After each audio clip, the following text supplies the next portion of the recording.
খানা খাওয়ার শুরুতে এই দোয়া পড়তে হয়। খানা খাওয়ার শুরুতে এই দোয়া পড়তে হয়। বিসমিল্লাহি ওয়া আলা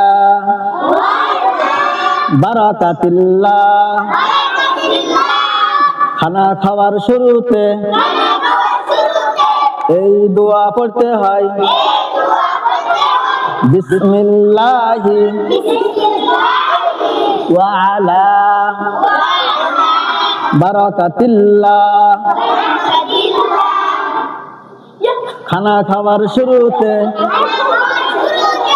এই দোয়া পড়তে হয়। বিসমিল্লাহি ওয়া আলা বারাকাতিল্লাহ।